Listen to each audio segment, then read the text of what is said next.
Ladies and gentlemen, dear friends here, Mette, Dick, Mark, and everyone here, thanks you for today's meeting, today's coalition. These are two important days for us, very important. Today, the meeting of the coalition of the willing in London, and the day before there was an EU leaders meeting in Brussels. I thank you guys for all the support and your readiness to keep helping. And today, all the partners confirmed that next year they will continue to support Ukraine, our country, our resilience, especially the financial support, which is crucial. And today, the new Prime Minister of Ukraine joins the coalition for the first time, and all the signals are clear. Thank you. We all see the challenges these days, and the Russians are carrying out a campaign of terror against our energy system, and they really want to make the winter cold a tool of torment and pressure on Ukraine, our people, and on our defense.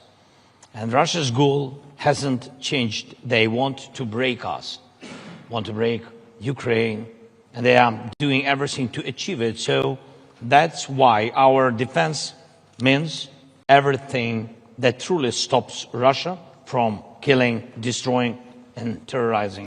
First, air defense, and today we spoke in detail with our partners about the systems. It's important that our partners focus on what's most practical and effective, and we gave all the details. Second, of course, it's important that everyone agrees the front needs substantial attention, and the focus must be on it, and thank for all the steps of help.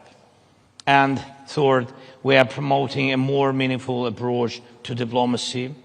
Diplomacy matters only when it can lead to real decisions. And when it comes to Russia, that dish has many ingredients.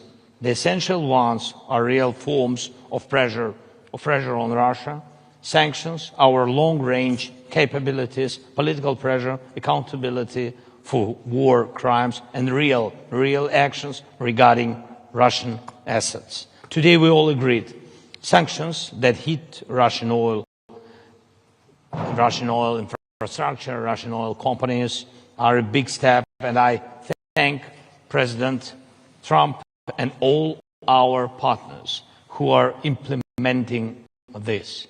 And we have to apply pressure not only to Rosneft and Lukoil, but to all Russian oil companies like Surgutneftegaz and others, and to the shadow fleet and its infrastructure, and to Russia's oil terminals. And we have to implement all we have discussed today about the Russia's shadow fleet. Besides, we are carrying out our own campaign of pressure with drones and missiles, specifically targeting the Russian oil sector. So the long-range capability directly strengthens diplomacy, the more losses Putin suffers on his own territory. The fewer assaults he can carry out on the front line, and the faster he will agree to meaningful diplomacy. That is why we are working to secure Tomahawk cruise missiles, additional Storm Shadow missiles, other capabilities. Thank you very much here for today's decision. Thank you for your support that you said, and about long range. And there must be no option left for Russia except to end the war and return peace to our country. And of course, I also want to thank our partners for working with us to produce weapons, for investing in our country, for joint projects, and for the agreements we are now implementing. And one more point is Pearl program. I thank for each contribution.